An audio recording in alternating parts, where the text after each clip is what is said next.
Have you ever felt like the weight of the world was on your shoulders, as if you didn't fix this problem, no one else will? Well, I want to talk today about strong people. I want to talk about why strong people take on too much. I want to talk about how that actually hurts them. But mostly, we want to talk about what does strength actually look like? So there's a burden to being strong. If you are a strong person, whether it be physically, let's talk about physically first. So we all understand that if you can lift 500 pounds, you didn't just wake up one day and start lifting 500 pounds. You started at maybe 10, 15, 20, 25, what have you, and you worked your way up. But every level that you work your way up from uh, is the process that strengthened you.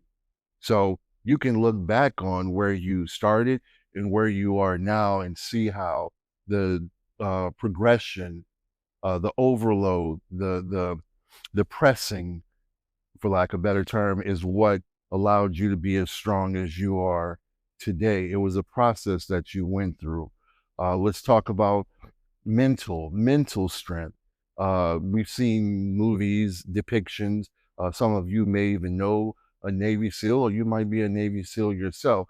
We've seen the rigor that they have to endure mentally, not just physically, but also mentally, to increase their ability to withstand mentally the mental anguish of being a Navy SEAL. They go through these tests and trials so that they can protect us and our freedom. So after they go through this process of becoming a Navy SEAL, they are then equipped with a certain level of strength mentally that the average person doesn't have. They paid a price for that mental and physical strength. We can talk about emotional strength. When we think about people who have a certain level of emotional intelligence, we can look at their lives and we can see the trials that they've gone through, the tragedies that they've overcome.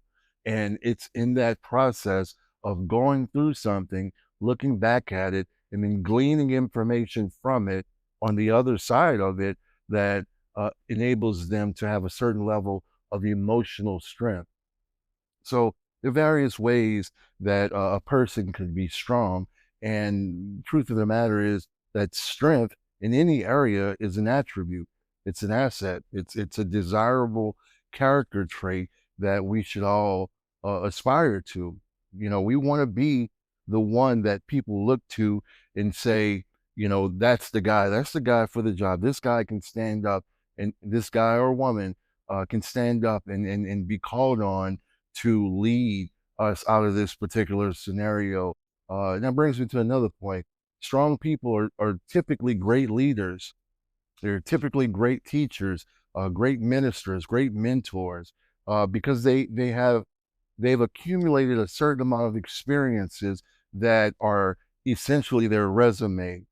You know, this is what I have been through. This is what I came out of, and this is what I learned from these particular experiences that I've been through.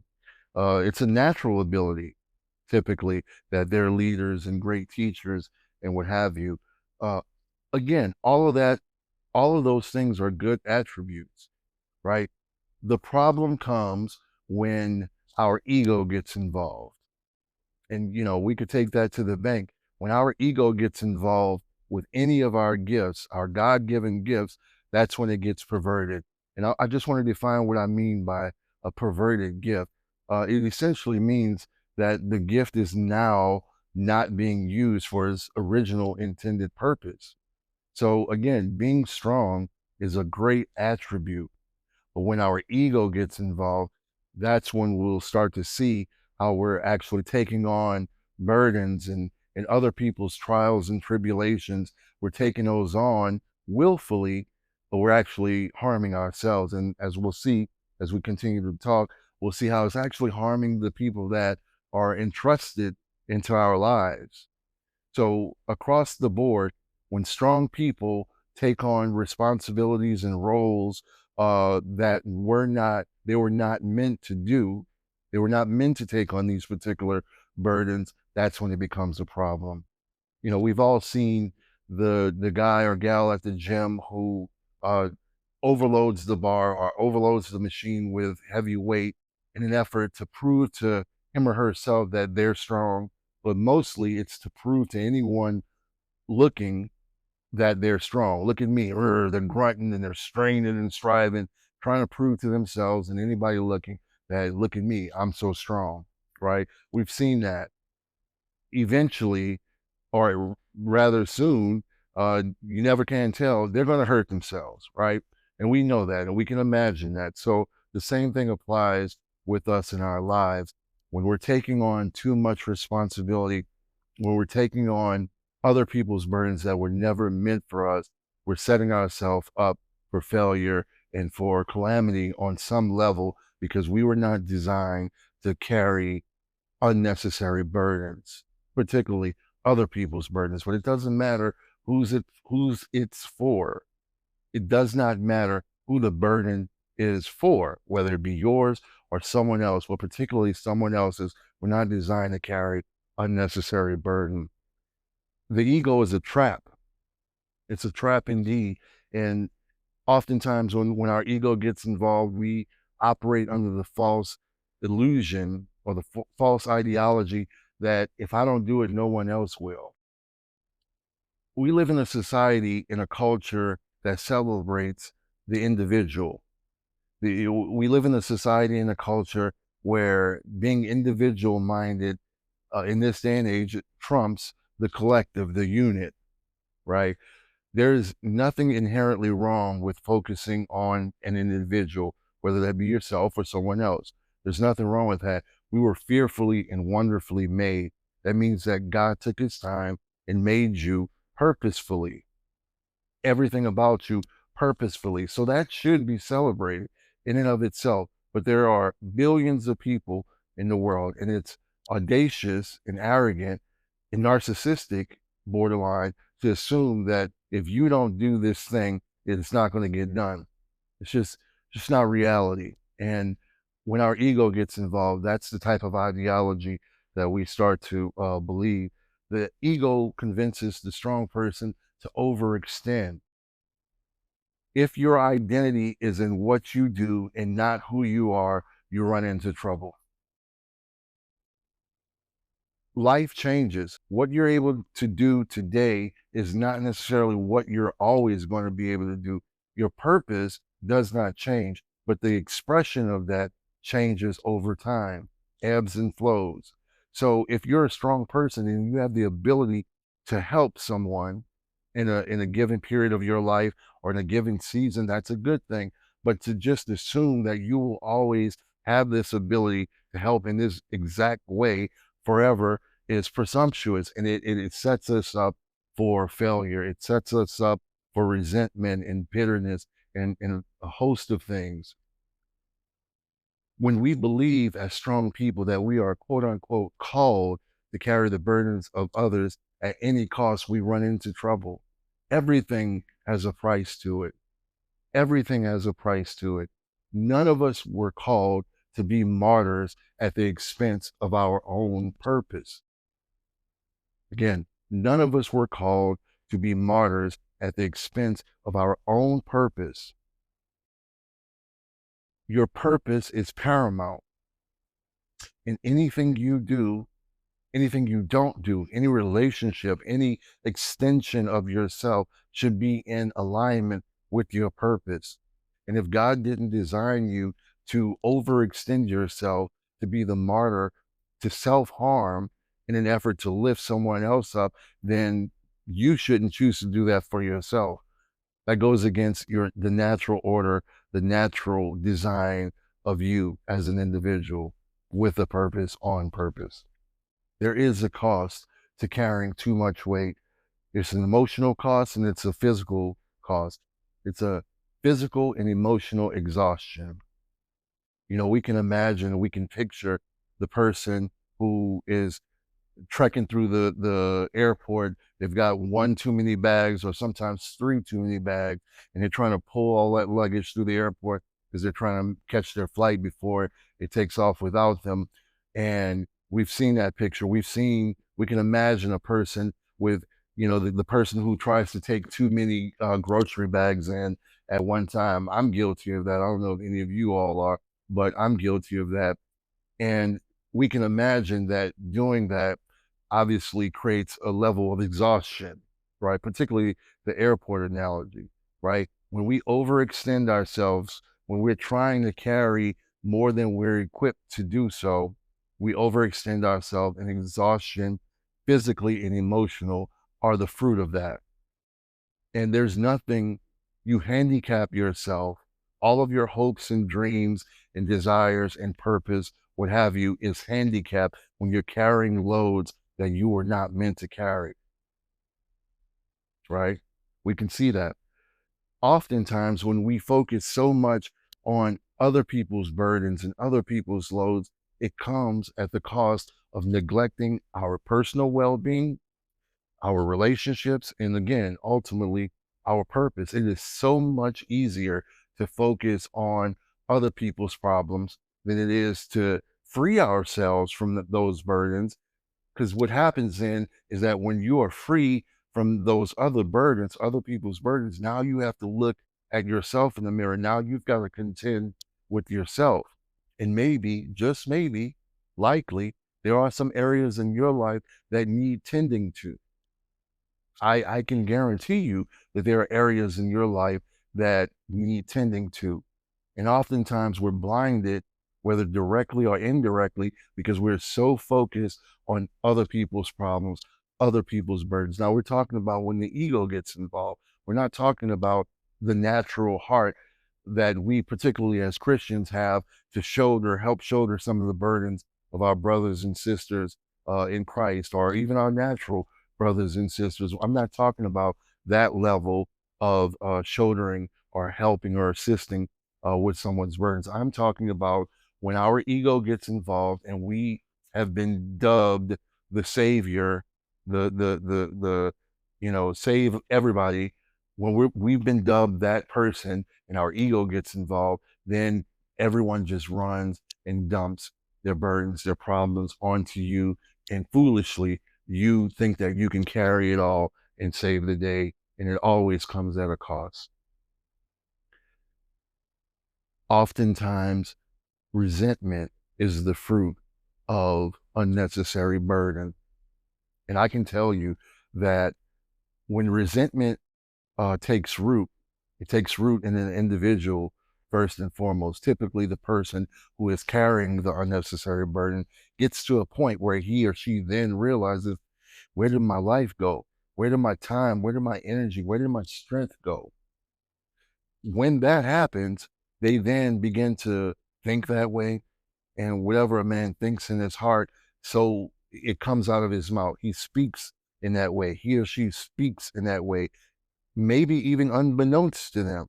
But the true nature of their heart, that bitterness that settled into their heart because of the burdens that they've had to unnecessarily carry, they then start to walk, talk, think in a bitter way, that then the people around them that they are so-called helping begin to see and feel that resentment from them, and then they get resentful.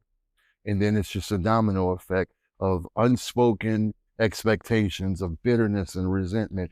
And it's just a lose-lose situation. We've got to distinguish between the burden, being able to help somebody in the truest nature, and using our strength wisely. We've got to be able to delineate and draw the line between that, which is a good thing, and the overburdening of ourselves, because we're driven by the ego and our identity is tied into what we do and not who we are or whose we are. God is not calling you to self-destruct for anyone. God does not need you to self-destruct, to self-harm, to save anyone else. I'll let that sink in for a moment. If you are involved in any situation where the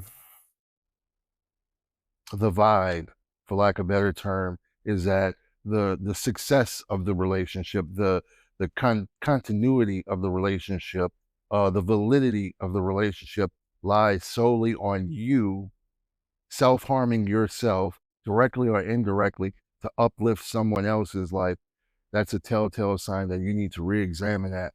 And we need to start establishing boundaries. That's what true strength looks like. Establishing boundaries. Helping others should never come at the cost of self-harm. And how do we prevent that? How do we mitigate that? By setting healthy boundaries. You have got to set boundaries in every area of your life.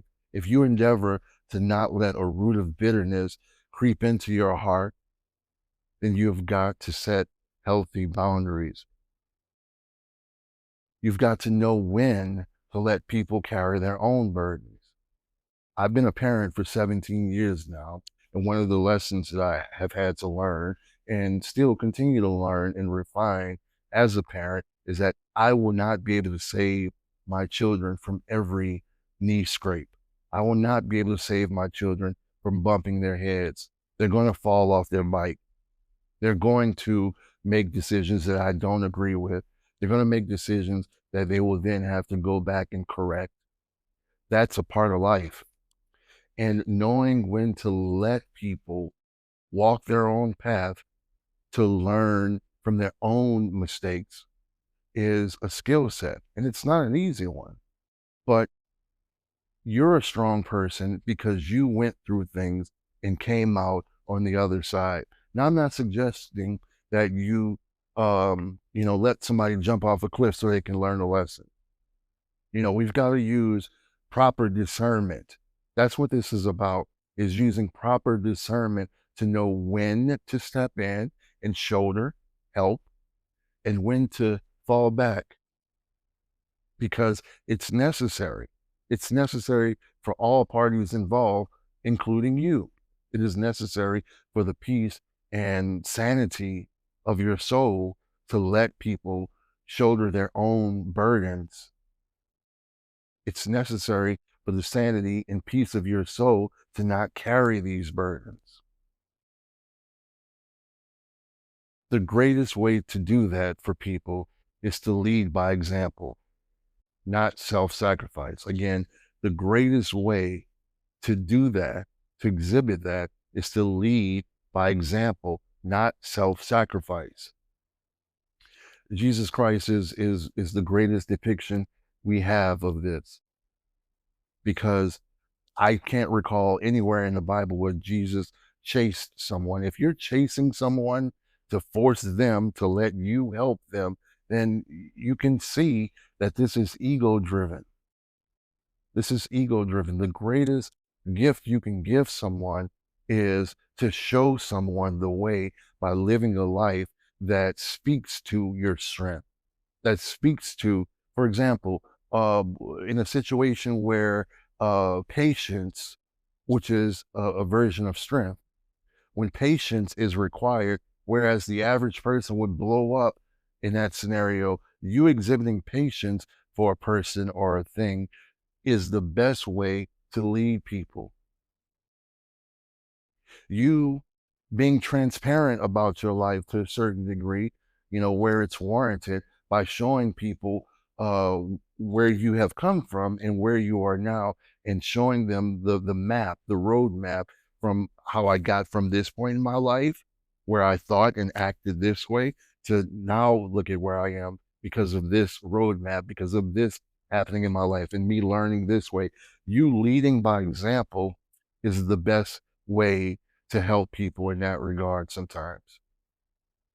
And I say sometimes because we're talking about the difference between uh, forcing your way onto someone or harming yourself, striving to prove to someone that you can help them. Let me help you. Let me help you. If you don't, it's going to be terrible. Your life is going to suck. Your life is going to go down the drain. That's all ego. You're not God. You are called to uh, help and to serve, but God never asked you to do his job. And again, often when you're trying to do his job, it's at the expense of you doing what he's required you to do for yourself, which is to walk wholly, WHOLLY, in your purpose, right? So we've got to know when to rest and when to walk away. Walking away sometimes is necessary. Rest is necessary. Again, Jesus never chased anyone. At least I can't recall a scenario in the Bible where Jesus chased after anyone. He made an invitation and he opened the doors and people came in, but he never chased anyone. And two things happen when you walk away from someone uh, and let them deal with their burdens when that's necessary. Two things happen, one or the other. The first thing that happens when you walk away from somebody and their burdens, when it's deemed unnecessary for you to carry that load, the first thing that happens is anger, resentment, bitterness, condemnation, accusation, lies. They get angry with you. How dare you walk away from this when you said you would always help me with this? You said you would always do this. You said XYZ. However true that may be, you are allowed to change your mind. You are allowed to grow and evolve. And you may have committed to unknowingly or knowingly to carrying this load for somebody else. That doesn't mean that it's a life sentence. Once you come to a revelation for yourself, and hopefully this message will help you to do that, once you come to a revelation for yourself that this is not a burden that I should carry, you have the right to remove yourself. And if a person or an entity condemns you for that, it's a good thing. It's a good thing because they have now saved you time, effort, energy, years that you may have never gotten back as you continued on that trajectory. So thank them, whether literally or proverbially, thank them for showing you the glue that held this relationship together. Thank them for showing you what the glue was that held this relationship together, and go about your business. Go on your merry way. Grateful, being grateful that now you see. Whereas you were blind, now you see. That's the first thing often that can happen when you remove yourself from carrying someone else's burden. The second thing that can happen, and it's a funny thing, when you remove yourself from carrying someone else's burden, the funniest thing happens. They actually learn how to carry their own burden. They actually use their own resolve to fix and correct issues in their life.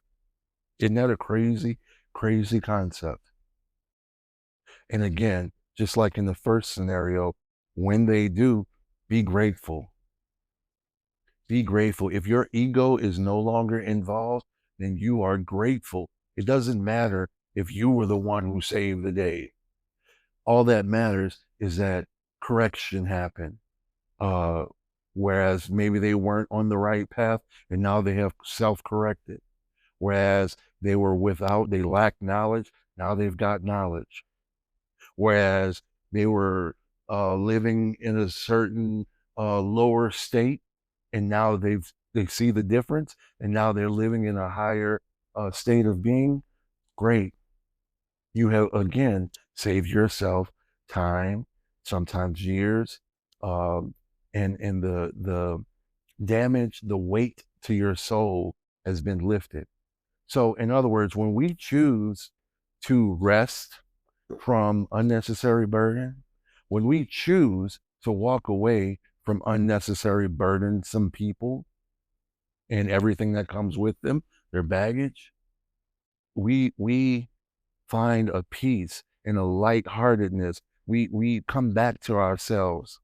And when we come back to ourselves, we are now able and more equipped to be the best versions of ourselves. We get so many things twisted. We attach ourselves to so many false identities, and then we struggle to try to shake free from the fruit of those false identities, but we're not dealing with the fact that we've attached ourselves, our identity to something, and we don't have to figure out how to change the fruit. We just need to detach ourselves from false identities. And that could be a myriad of things. We're just talking about ego-driven strength right now, but it goes across the board. So lastly, strength isn't about how much you can carry. It's knowing what exactly is yours to carry.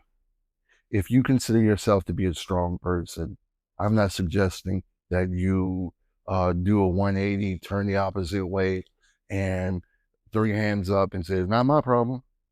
We need people in the world. We need strong people in the world now more than ever. Our children need strong leaders in the world because God knows they're being presented with the opposite.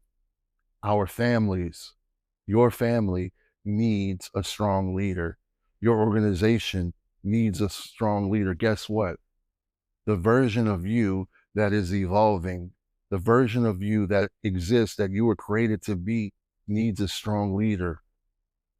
The version of you that I'm speaking of needs a strong leader to kind of, I like football analogies. It's like a fullback.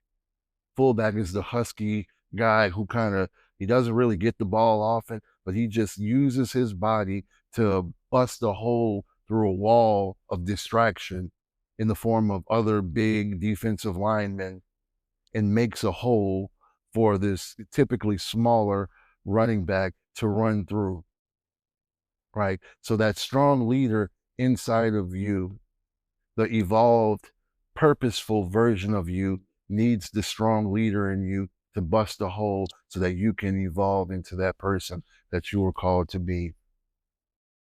I don't know if anybody said this to you today, but I want you to know that you are valuable. You are valuable not solely, but based on what you do, but absolutely because of who you are. And we've got to stop attaching ourselves to identities that speak to what we do and not in who we are. Every relationship that you're involved in should be one based on who you are as a person, your character, not what you're able to produce for somebody. And again, we're not talking about being on a job and that sort of thing, because if you're in a business or you're an employer or employee rather, then sure, your worth to that company for the most part is based on the bottom line. Are you able to bring something to this equation that speaks to my bottom line? What we're talking about is personal, interpersonal relationships where you are carrying loads that were never meant for you. So I want us to break free from false identities. I want us to recognize that I am an individual fearfully and wonderfully made. I was also created to help. I was also created to lead. All of those things are true, but you were never meant to shoulder unnecessary burdens at the expense of your God-given purpose. So if this message did anything for you, I would love to hear your story. I would love if this message helps you to see a little bit clearer, for you to let me know in the comments. Mostly, if you don't even take a second, if you're not the type of person that leaves a comment, so be it. But my hope and my sincere desire is that this message opens the door, opens the window of your mind to see yourself differently. And if you can see yourself differently, then you can act different. And if you're acting different, then you're going to get some different fruit. And it is my sincerest hope that you walk in peace and in freedom. And oftentimes that means, more times than not, that means shaking off the weight of things that you have accumulated and picked up over time because you didn't know any better and somebody forced something on you, and maybe you were desperate. Maybe you were trying to fill a void in your life. I'm not certain when, where, or how you picked up these things along the way, but now hopefully you have a little bit more insight into it and you can break free. If you haven't already, subscribe to the YouTube channel, subscribe to the podcast. It means a lot to me, helps to grow the channel, and that allows us to reach more and more people. Thank you again for your time. Until the next podcast, until the next video, have a great day. Peace.